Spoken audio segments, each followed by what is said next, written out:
Bom dia, irmãos. Nós vamos tratar nessa manhã sobre um tema encarado com dificuldade muitas vezes, mas necessário para a vida da igreja, que é a disciplina na igreja. As nossas igrejas têm sofrido muito ao lidar com a disciplina na igreja, têm lidado com vários problemas com relação a esse assunto. Quando a igreja ela é fiel e bíblica na aplicação da disciplina, ela precisa compreender a base nas Escrituras que nos direciona a usá-la. Se nós formos infiéis, negligentes no uso da disciplina, nós temos então que conscientizar a igreja para que ela aprenda o caminho bíblico e aplique essa disciplina. É importante que a igreja entenda sobre o perigo, as consequências e grande perigo de negligenciar a disciplina da igreja. Ela é um tema, então, muito importante para a vida da igreja. Não é uma opção para a igreja aplicar a disciplina ou não, mas é uma trilha necessária para a vida da igreja, para que a igreja, então, ela tenha saúde espiritual. O exercício da disciplina na igreja é algo tão importante que o reformador João Calvino considerou que, ao lado da proclamação das Escrituras, a disciplina na igreja ela faz a diferença entre ser uma igreja verdadeira e uma igreja falsa. Quando a igreja ela negligencia a disciplina na igreja, ela acaba perdendo a sua identidade diante do mundo, ela perde a sua seriedade. Então, toda a pregação do Evangelho, o testemunho da igreja, ele é prejudicado. A nossa ideia, e particularmente como Igreja Batista do Engenho da Praia, não é criarmos uma ideia de uma censura gratuita na igreja, onde nós enxergamos o argueiro no olho do irmão e esquecemos da trave no nosso olho. Mas a ideia é nós termos uma consciência bíblica da necessidade disso, de que a igreja tem que ter um comportamento que honre a Cristo, que não envergonhe o Evangelho, né? E isso tudo começa pela minha vida pessoal, isso se estende à igreja, né?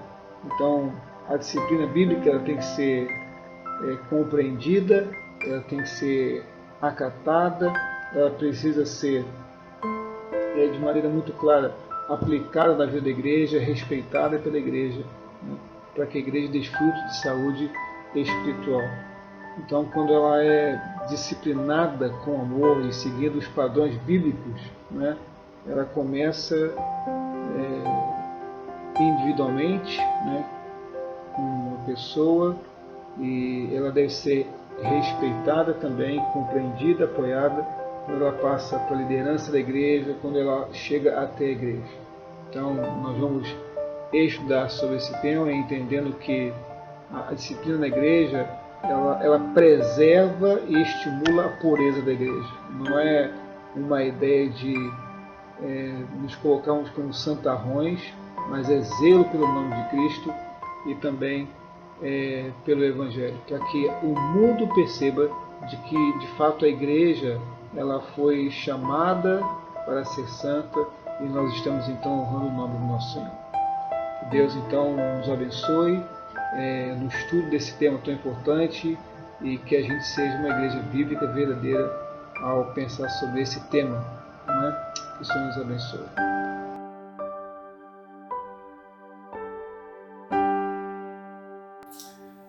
Irmãos, bom dia, boa tarde, boa noite. Não sei que horas os irmãos vão assistir à escola bíblica dominical. Então, eu fiquei responsável pelo primeiro tópico, que fala o que é disciplina na igreja. O que é disciplina na igreja? O autor nos fala assim: a disciplina na igreja é como uma parte do processo de discipulado. Quando corrigimos o pecado e direcionamos o discípulo a um caminho melhor.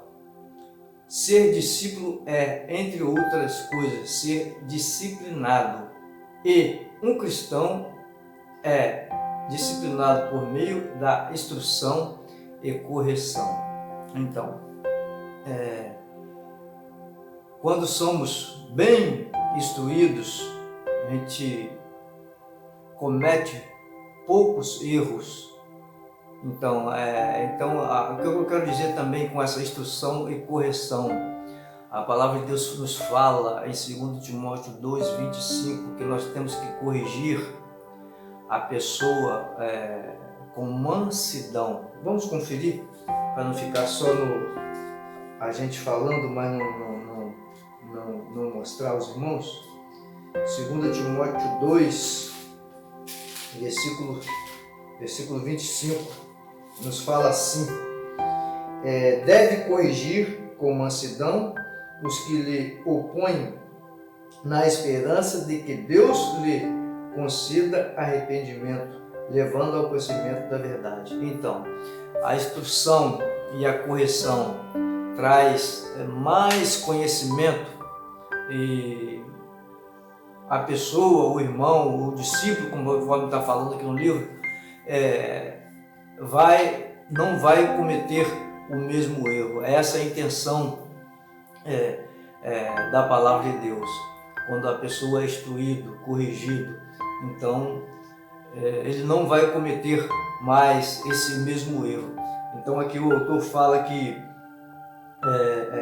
informalmente, então, a disciplina da igreja começa com uma conversa em particular da advertência com o irmão que está em pecado. Então, mais abaixo na nossa lição nós vamos ver que no capítulo 18 de Mateus, a partir do versículo 15, nos instrui bem como a gente colocar essa disciplina, entendeu?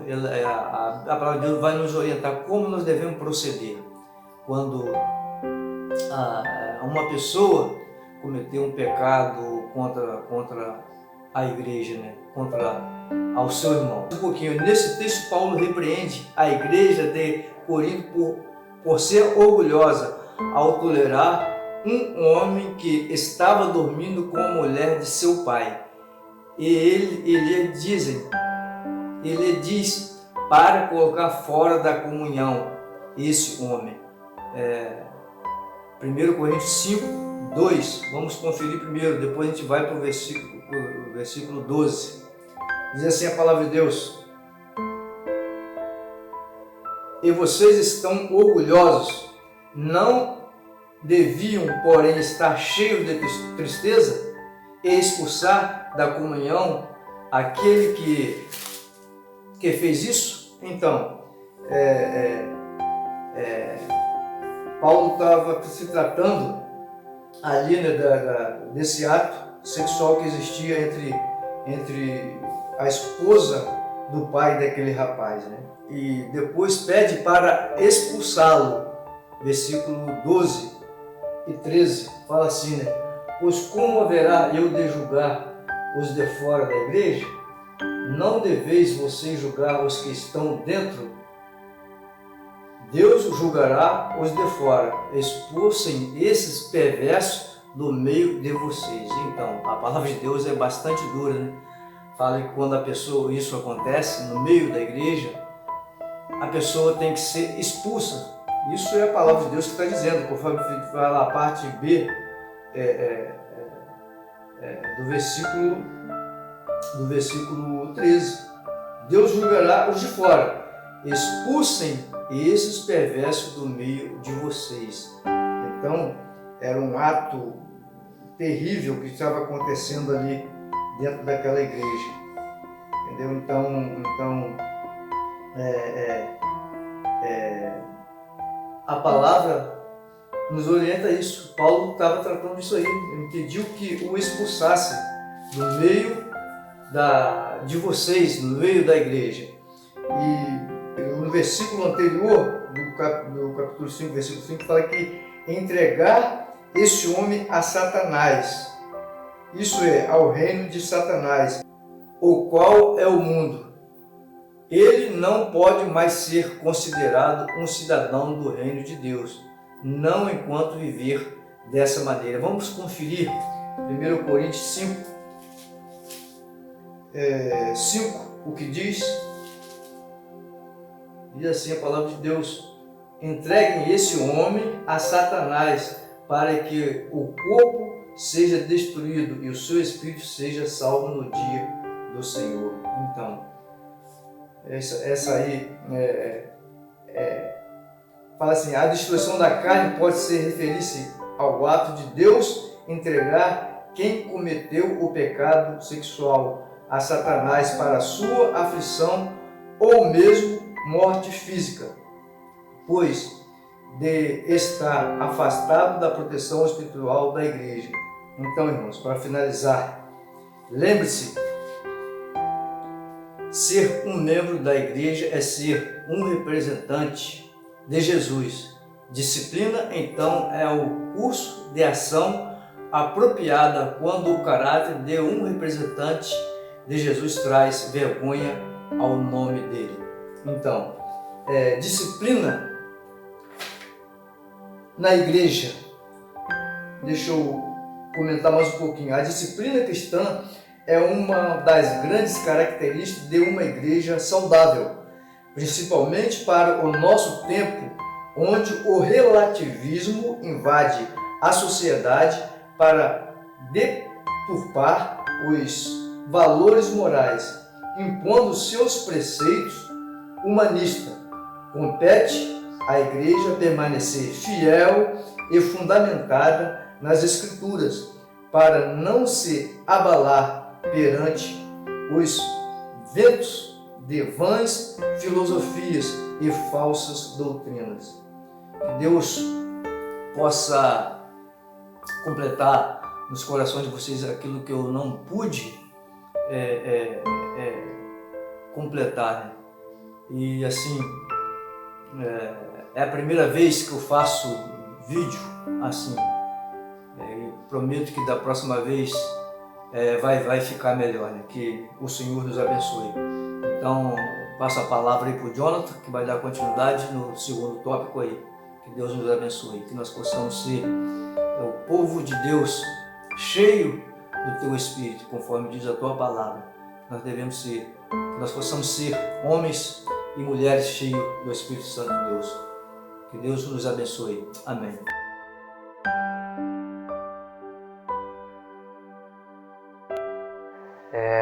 Vamos dar sequência aqui à nossa EBD, agora com a lição 7, com o tema: o que acontece quando os membros não representam Jesus.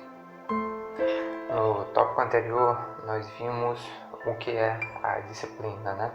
Só para refrescar a memória, a disciplina é o curso de ação apropriado quando o caráter de um representante de Jesus traz vergonha a ele. Mas não só, se tratando de disciplina em si, não só no meio evangélico, né? Nós temos a disciplina em casa. Por exemplo, um pai, uma mãe vai disciplinar um filho quando o filho estiver fazendo coisas que são contrárias à educação que o pai e a mãe têm lhes ensinado. A disciplina é a forma que usamos para que a pessoa volte ao caminho original, né? Ela volte a fazer as coisas da maneira correta, da maneira que devem ser. E aqui no livro, o autor ele vai destacar que a disciplina da igreja ela tem 5 propósitos. O primeiro propósito é de evidenciar, de expor esse pecado. Como, por exemplo, você não pode tratar uma gripe se ela não apresentar sintomas no seu corpo. Você nunca vai saber que está gripado ou qualquer outra doença se essa não apresentar algum sintoma. Você vai ter febre, você vai ter dor no corpo, você vai ter alguns sintomas específicos que vão demonstrar qual é essa doença que você está tendo. E para você tratá-la, você precisa que esses sintomas sejam expostos. Assim também a disciplina na igreja. Ela vem para expor esse pecado, para que esse pecado seja tratado. E após ser tratado, esse membro ele vai estar novamente fazendo parte do corpo de Cristo de uma maneira saudável. O segundo motivo que ele pontua, né, o segundo propósito, a disciplina da igreja é uma pequena encenação do que está por vir. E aqui o autor ele vai citar 1 Coríntios 5:5, que diz: a fim de que o espírito seja salvo no dia do Senhor. Ou seja, a disciplina na igreja ela vai ensinar aquilo que nós vamos presenciar no futuro, né? Que será no dia do julgamento do Senhor. Essa disciplina ela vem para que aquele membro que esteja agindo de maneira errada, ele possa cair em si, se arrepender e retomar a comunhão. O que nos leva para o terceiro propósito da disciplina, que ela vem a ser, a disciplina deve ser usada como último recurso, né? Nós vemos nas lições anteriores que nós devemos ir até o irmão, conversar com ele, se ele reconhecer o seu pecado e ali a gente ele se arrepender, nós ganhamos o nosso irmão e acabou. Se não, leve duas ou três testemunhas e converse novamente. Se ainda assim ele permanecer cego pelo seu pecado, aí deve ser exposto à igreja. Aí, no caso, como o terceiro tópico fala, o terceiro propósito é esse. Ele é usado como último recurso, após todos os outros recursos não terem surtido efeito. E esse último recurso ele busca resgatar esse irmão que está caminhando para a morte, né? O quarto, a disciplina vem para proteger o corpo de Cristo. Assim como o câncer se espalha de uma célula a outra, o pecado ele infecta rapidamente uma pessoa a outra. Os pais eles educam os seus filhos, eles disciplinam os seus filhos pensando no futuro, né? Se meu filho ele tem esse hábito de pegar o lápis do coleguinha que não é dele na escola, de pegar uma moeda que estava ali em cima, R$2 que estava em cima da mesa, e sem informar ao pai, sem informar a mãe, isso vai trazer um hábito pior no futuro, né? As consequências podem ser maiores e desastrosas. E a disciplina na igreja ela vem para que esse pecado também vamos voltar ao exemplo da gripe. Se você não trata, né, uma gripe mal curada, ela pode se tornar uma pneumonia.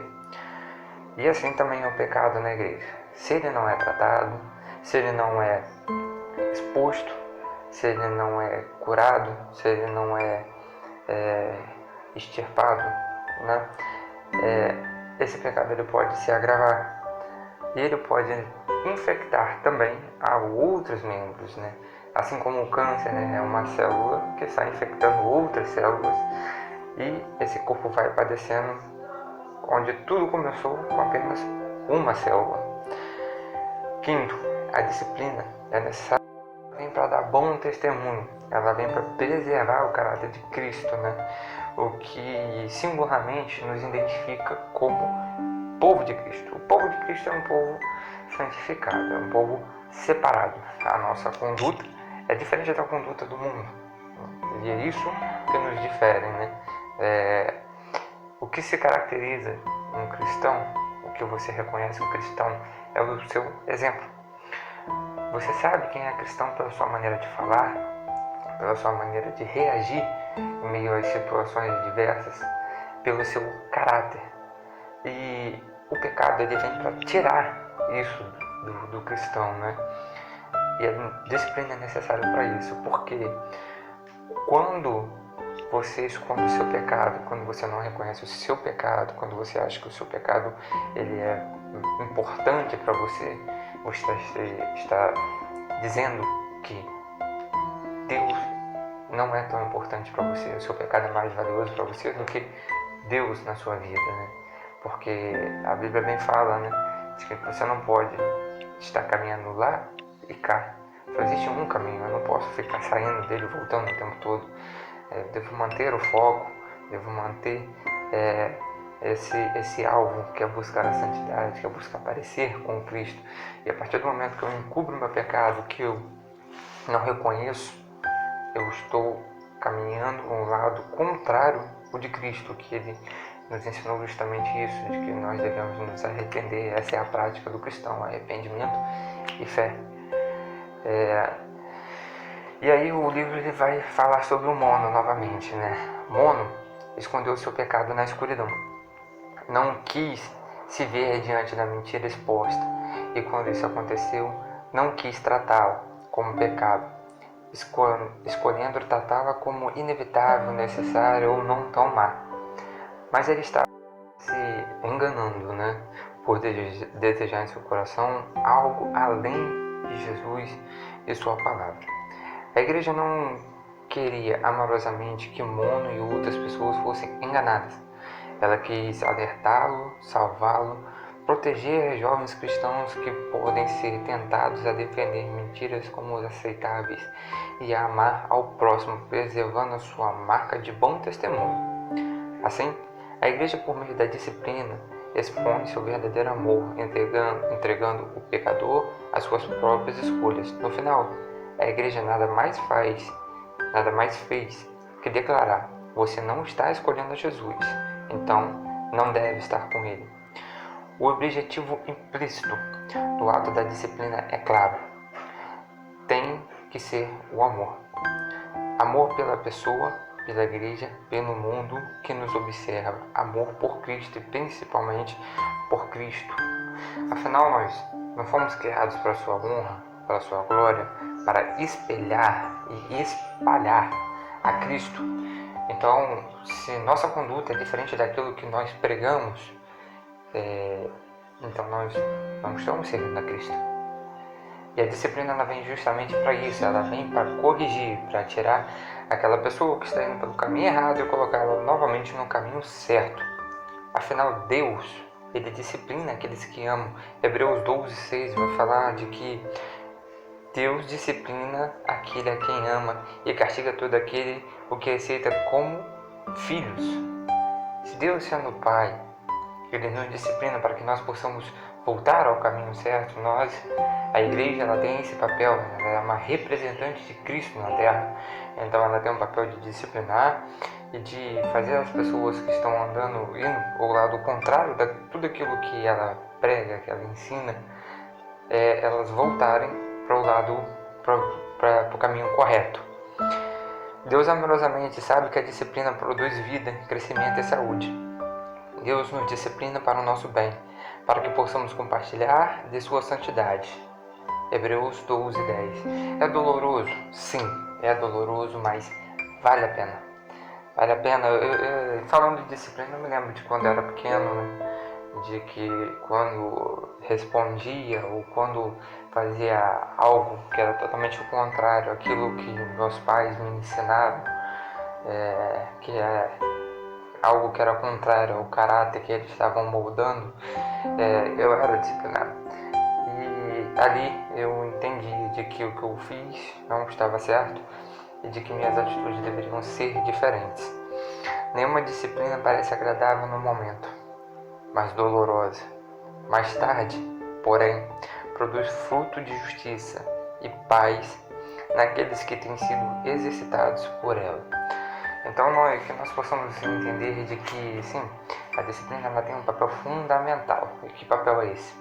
É o papel de manter saudável o corpo de Cristo. É o papel de fazer com que aquele membro desse corpo, ele abandone essa prática errada e volte às práticas corretas que Deus nos ensinou. De que ele se lembre do porquê ele serve a Cristo. E a responsabilidade de ser um representante de Cristo é tamanha, é enorme, porque nós somos a todo tempo observados pelo mundo e não podemos escorregar. Mas, se acontecer, nós devemos sempre recorrer à nossa prática, arrependimento e fé, que deve ser a nossa prática constante, né? para assim estarmos sendo lapidados em busca do nosso alvo, né, que é sermos cada vez mais santos, parecidos com Cristo, sermos santificados, ok? Então vamos lá para o próximo tópico.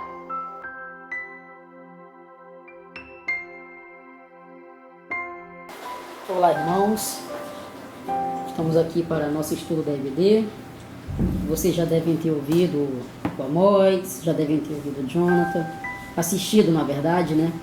E agora a minha parte da lição com o nosso estudo, o que acontece quando os membros não representam Jesus. Então, dentro desse estudo, nós vamos falar nesse momento sobre quando a igreja deve pôr a disciplina em prática. Então, dentro desse todo esse estudo sobre a disciplina na igreja, quando é que nós devemos pôr em prática? Nós, a igreja do Senhor. Então, nós temos que entender que é algo simples. Nós já estudamos dentro desse contexto do nosso estudo do EBD, no caso o pastor Marcelo já expôs em alguns EBDs anteriores. Ainda quando estávamos reunidos na igreja, nós já falamos algo sobre o papel da igreja e com base na disciplina. O nosso papel de disciplina é quando é um membro da igreja, porque a igreja disciplina a igreja. A gente não consegue disciplinar quem está fora da igreja, ou uma igreja não consegue disciplinar um membro de outra igreja, porque isso cabe a cada doutrina, isso cabe a cada igreja local. No caso, nós temos a igreja invisível do Senhor, que é universal, aquela que o Senhor vê, e nós temos então também a igreja local, que é a pela qual nós nos reunimos, nos encontramos, partilhamos da comunhão e também, nesse caso, a disciplina.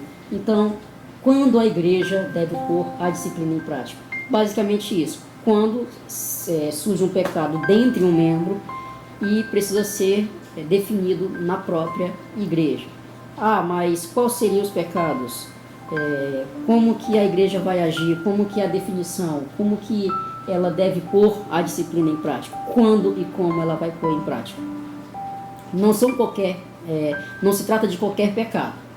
Trata de pecados específicos pela qual tem um peso maior diante da sociedade, ou que tem um peso tão grande pelo qual o nome de Deus possa ser zombado, né?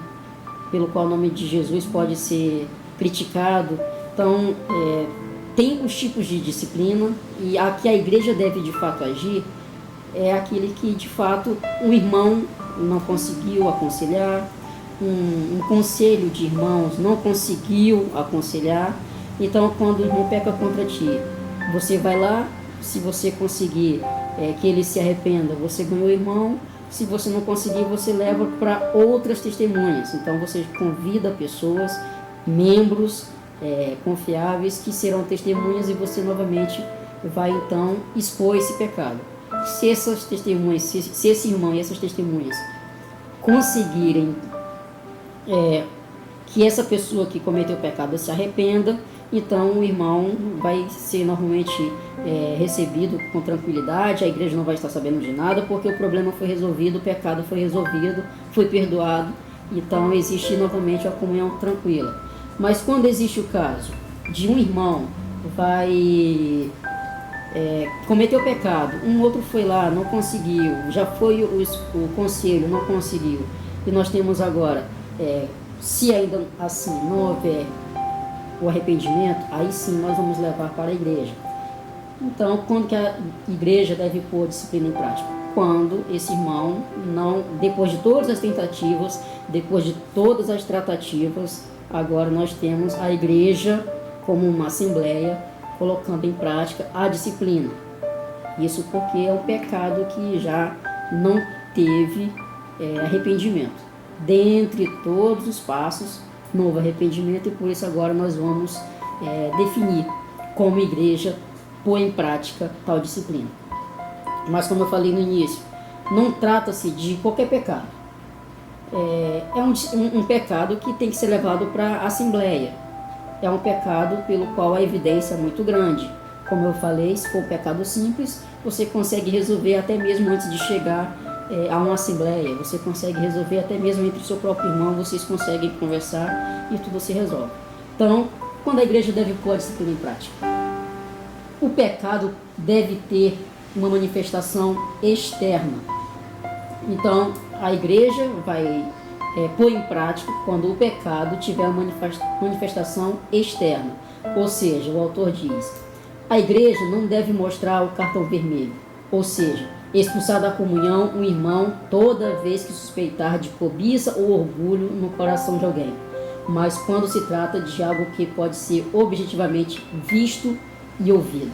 Então não é qualquer pecado, é algo que torna uma manifestação externa. Então nós temos alguns textos aqui que a gente pode ter como base essa exposição, essa manifestação externa. Está em 1 Coríntios 5, versículo 1. Vamos ler. Geralmente se ouve que há entre vós imoralidade, e imoralidade tal como nem mesmo entre os gentios. Isto é, haver quem que se atreva a possuir a mulher do seu próximo, do seu próprio pai. Então, é algo que é externo. Fala sobre imoralidade que nem mesmo há entre os gentios. Ou seja, possuir a mulher do seu próprio pai. Isso é algo que é externo, isso é algo que vai além da manifestação de um pecado com base na sociedade, um pecado simples, comum. Mas é algo que fica exposto para a sociedade. Então, é algo que deve ser disciplinado. Ou seja, não é qualquer pecado, é algo que de fato venha a sujar a imagem de Deus de forma mais evidente, mais exposta. Temos também 1 Coríntios, capítulo 1, versículos 11 e 12.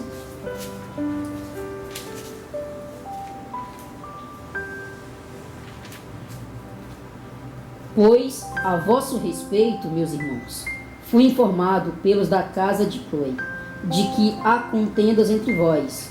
Refiro-me ao fundo de cada um de vós dizer, eu sou de Paulo, eu de Apolo, eu de Cefas e eu de Cristo. Ou seja, existe aqui uma divisão na igreja.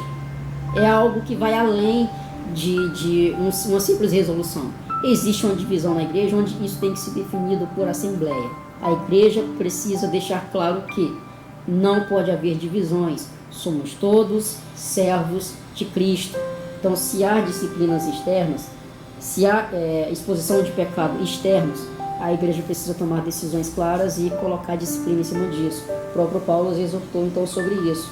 Quando há divisões, a igreja precisa se impor para que a igreja seja única e que a gente possa então se voltar somente para Cristo, que não haja divisões. Temos mais um texto que está em 1 Timóteo 5, versículos 19 e 20.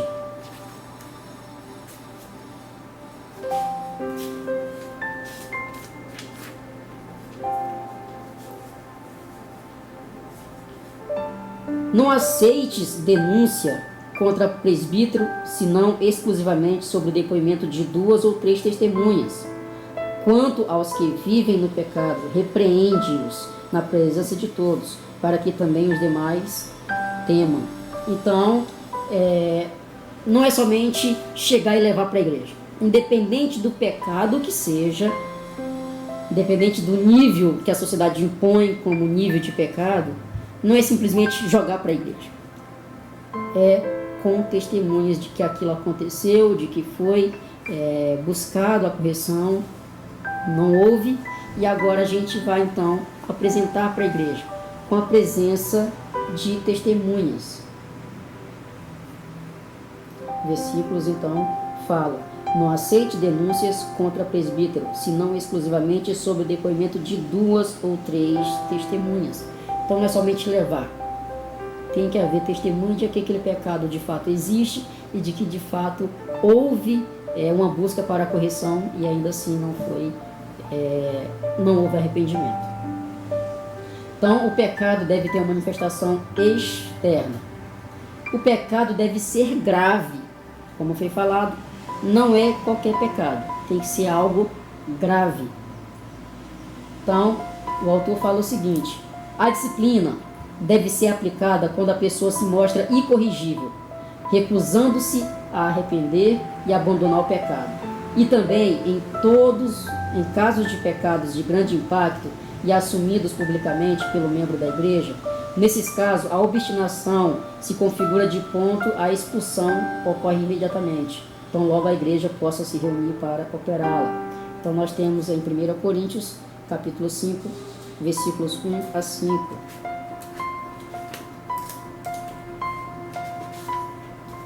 Então, o pecado deve ser grave.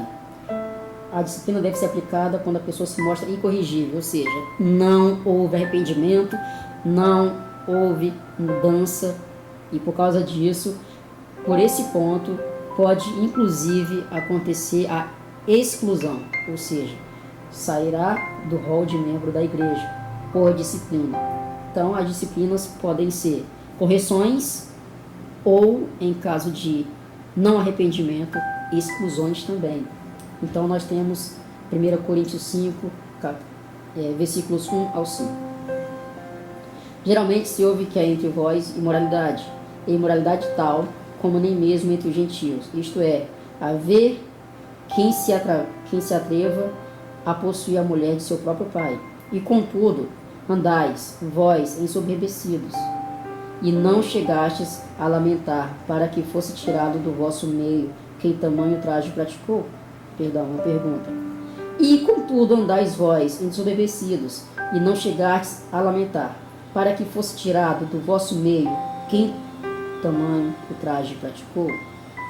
Eu, na verdade, ainda que aumente em pessoa, mas presente em espírito, já sentenciei, como se estivesse presente, que o autor de tal infâmia seja, em nome do Senhor Jesus, reunidos vós e o meu espírito, com o poder de Jesus nosso Senhor, entregue a Satanás para a destruição da carne, a fim de que o espírito seja salvo no dia do Senhor Jesus. Ou seja, será excluído. Pode haver a exclusão, mas o pecado deve ser grave. Então não é qualquer pecado que se leva à disciplina na igreja. Tem que ser um pecado grave, onde não houve solução, e agora então a igreja precisa tomar decisões em assembleia. A terceira condição, então, irmãos, o pecado deve ser impenitente ou sem arrependimento. Ou seja, nós temos 3 condições para levar a igreja.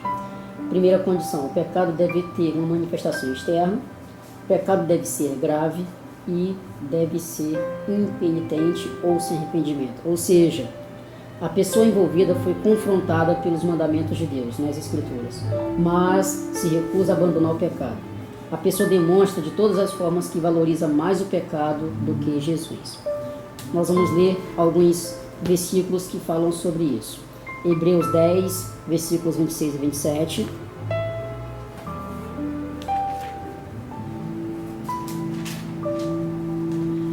Diz assim: porque se vivemos deliberadamente em pecado, depois de termos recebido o pleno conhecimento da verdade, já não resta sacrifício pelos pecados.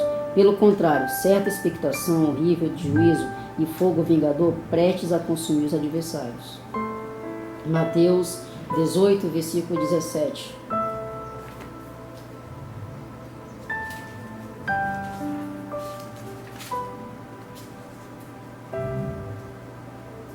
Diz assim: e se não os atender, dize-o à igreja, e se recusar a ouvir também a igreja, considere-o como gentio e publicano. Bom, essa ilustração está com base então no período histórico, onde os gentios e publicanos eram os não-judeus. Então os não-judeus eram considerados como pessoas, como se hoje fossem os ímpios. Então nós temos os cristãos, que somos nós, aqueles que se converteram a Cristo, e os ímpios então são aqueles que não conhecem a Cristo. No contexto histórico, em Israel, gentio publicano é aquele que não era judeu. Então eram os povos separados, apartados. Então, se o irmão não se recusar a continuar pecando, se ele não atender a disciplina, então ele vai ser considerado como gentio publicano, ou seja, hoje como ímpio. E nós temos então Atos também, capítulo 5, versículos 1 a 11, que é a passagem sobre Ananias e Safira.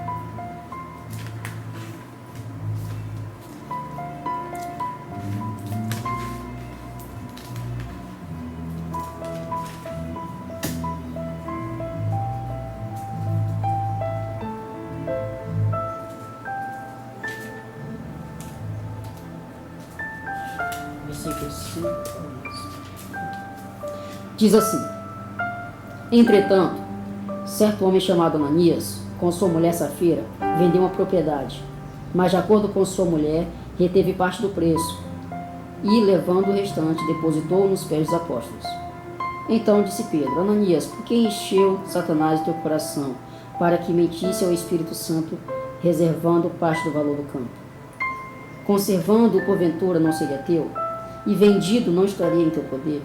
Como, pois, assentaste no coração este desígnio? Não mentiste aos homens, mas a Deus. Ouvindo estas palavras, Ananias caiu e expirou, sobrevindo grande temor a todos os ouvintes. Levando-se, os moços cobriram-lhe o corpo e, levando-o, sepultaram. Quase 3 horas depois, entrou a mulher de Ananias, não sabendo o que ocorrera. Então Pedro dirigiu-se a ela, perguntou-lhe, dize-lhe, vendestes por quanto aquela terra? Ela respondeu, sim, portanto. Tornou-lhe Pedro, por que entraste em acordo para tentar o Espírito do Senhor? Eis aí à porta os pés do que sepultaram teu marido, e eles também te levarão. No mesmo instante caiu ela aos pés de Pedro e expirou. Entrando os jovens, acharam-na morta e, levando-a, sepultaram-na junto do marido. E sobreveio grande temor a toda a igreja e todos enquanto ouviram a notícia destes acontecimentos. Então, deve ter manifestação externa, deve ser grave e sem arrependimento. Então, nessas condições, sim, se leva a igreja para que ela, de fato, dê a disciplina a esta pessoa. Então, quando a igreja adquire convicção de que uma pessoa está genuinamente arrependida, ela não deve prosseguir com a disciplina formal, mas há casos em que a pessoa pode se desculpar e declarar-se arrependida. Assim, a igreja deve prosseguir com a disciplina de forma legítima. Então, o momento em que a disciplina da igreja, o momento em que a igreja deve pôr a disciplina em prática, é conforme o nosso estudo desse momento, né? 3 características que a gente tem que de fato levar para a igreja. Se o irmão se arrependeu do pecado, não será levado. Se o irmão não se arrependeu, levaremos testemunhas. Se ele se arrepender, não será levado à igreja. Mas se não houver arrependimento, será levado à igreja. Com essas características: manifestação externa, ser grave e sem arrependimento. Então, que os irmãos possam estar refletindo sobre essa passagem, né, sobre a disciplina da igreja, e logo mais, né, ainda nesse vídeo, vocês estarão vendo também o Emanuel com como a igreja deve praticar a disciplina. Então, vocês já ouviram o Amós falando sobre o que é disciplina, o Jonathan qual o propósito da disciplina, e no caso eu acabei de falar sobre quando a igreja deve pôr disciplina, e vocês vão estar atentos aí também ao Emanuel, como que deve ser a prática, né? Como que ela vai praticar essa disciplina. Que os irmãos fiquem com Deus e sigam ainda nesse vídeo, né? Que ainda tem mais lição.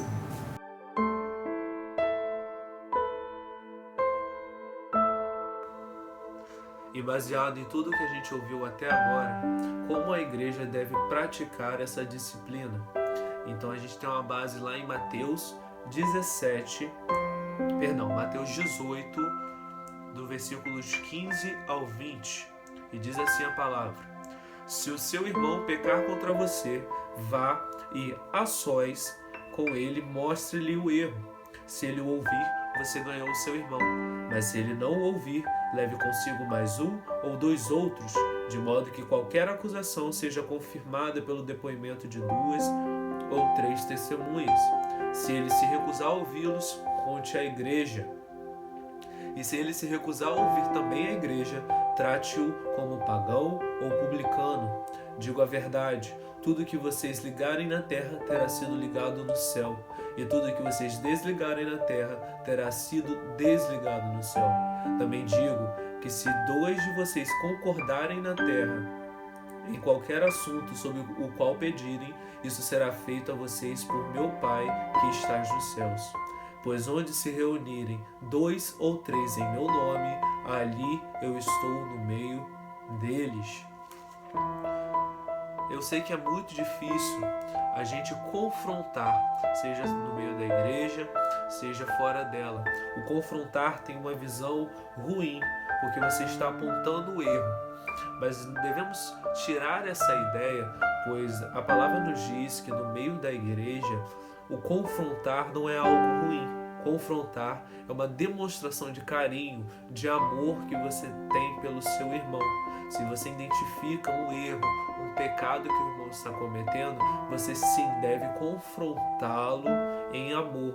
Mas o confronto é agressivo, não é um confronto exagerado, de forma que a pessoa sinta-se atacada, mas é um confronto em amor, baseado na palavra, você demonstrando que você quer resgatar o seu irmão para a comunhão com o corpo de Cristo.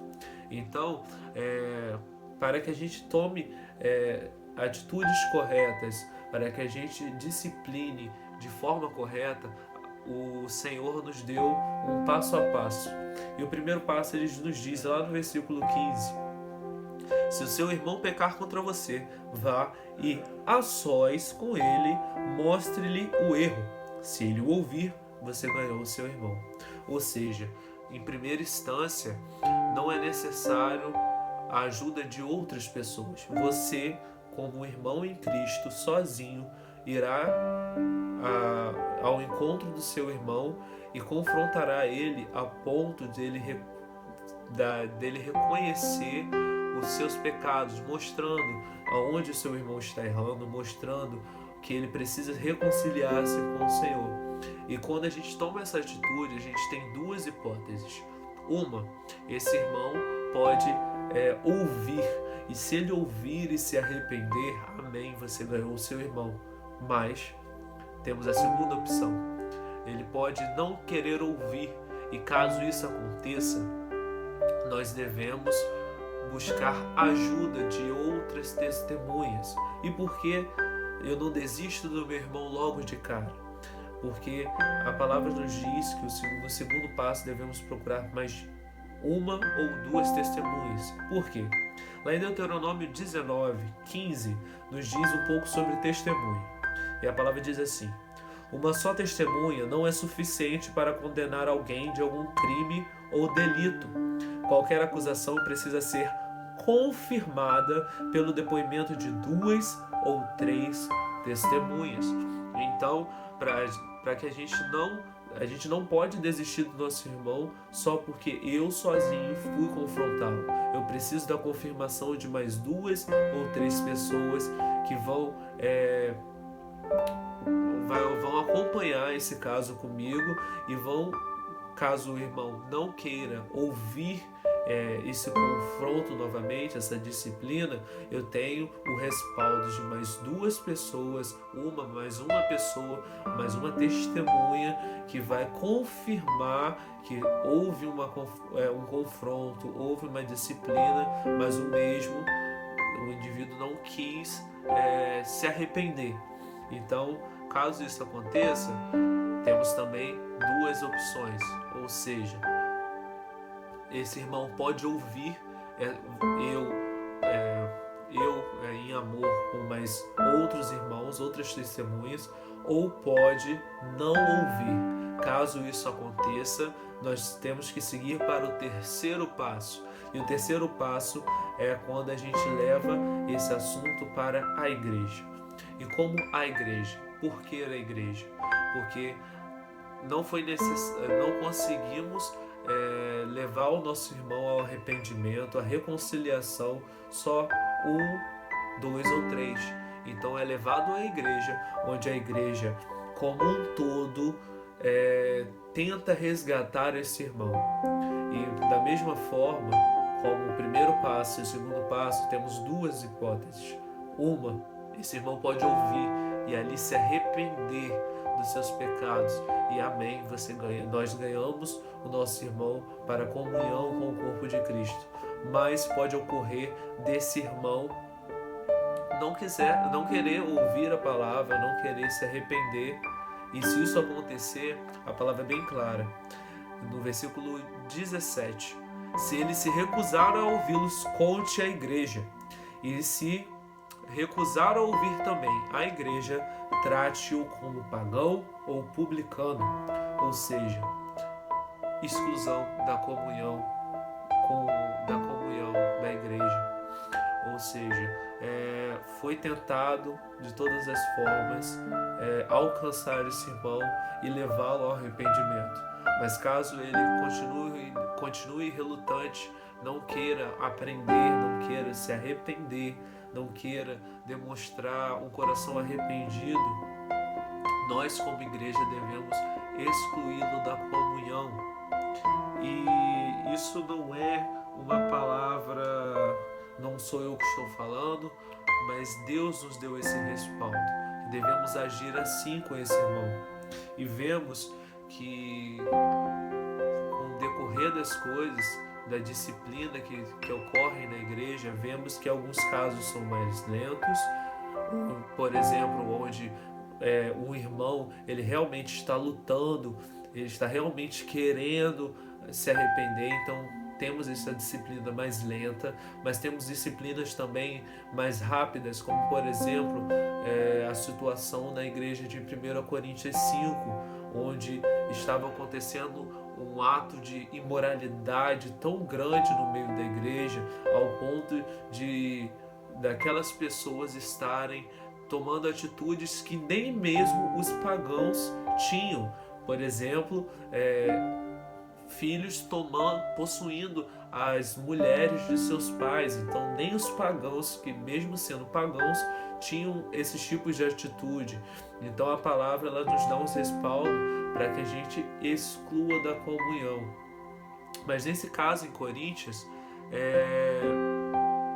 a palavra nos diz como a gente deve relacionar com pessoas que estão em disciplina. Ou seja, como que eu vou me relacionar com essa pessoa que foi disciplinada, mas mesmo assim não quis ouvir a palavra, não quis se arrepender.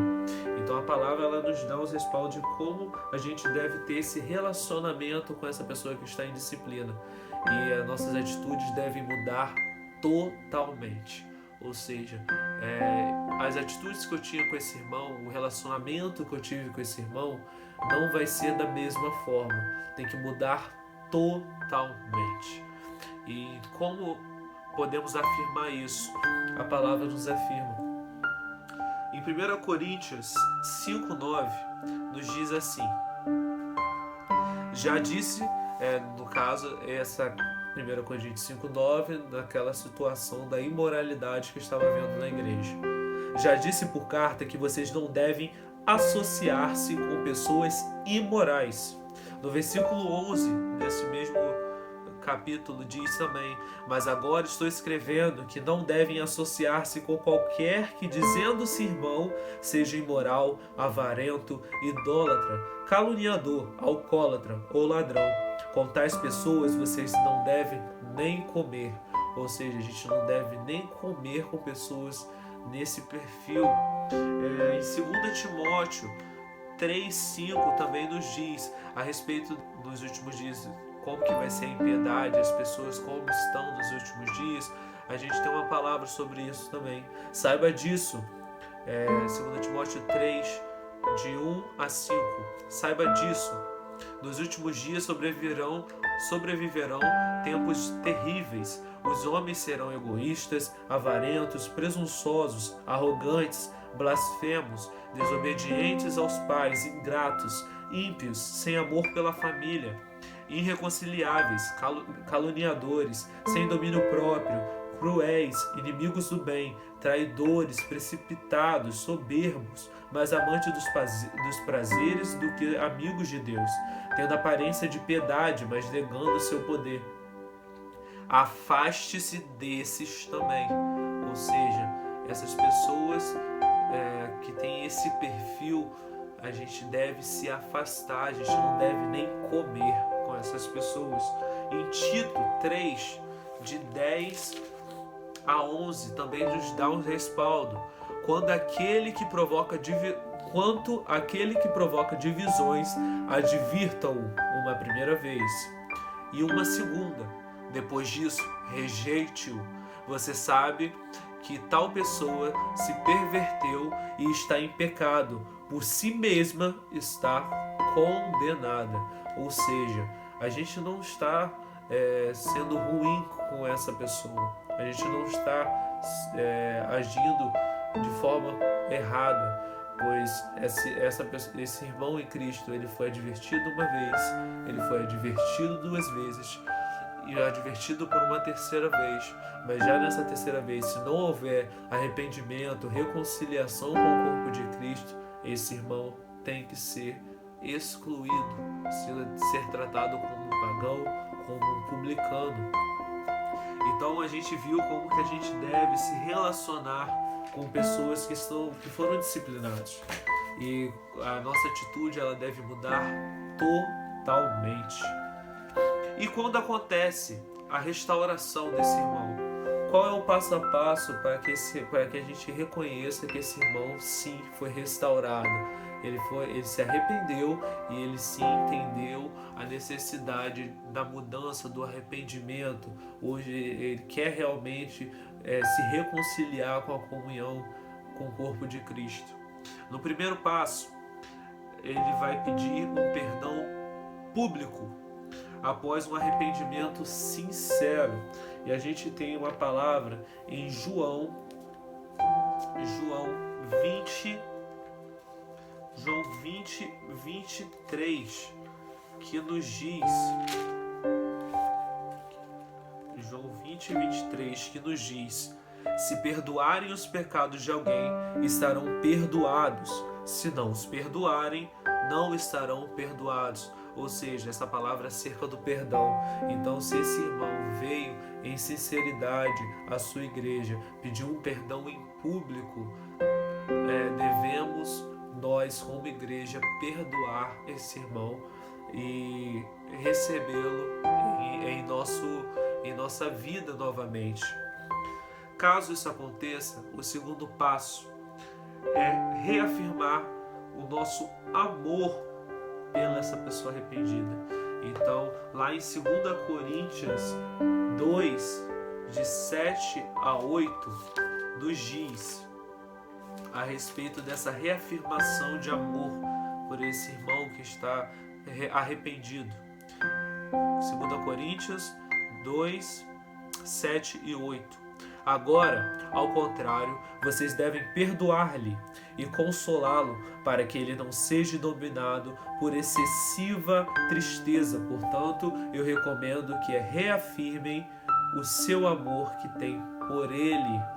Ou seja, a gente ouviu esse perdão por esse irmão, então nós devemos reafirmar esse amor para que esse irmão não caia em tristeza excessiva, ao ponto de ele ficar desgosto da palavra, ao ponto desse irmão chegar nessa tristeza. E para que ele não chegue nessa tristeza excessiva, é necessário que a igreja do Senhor reafirme o seu amor por esse indivíduo que está arrependido.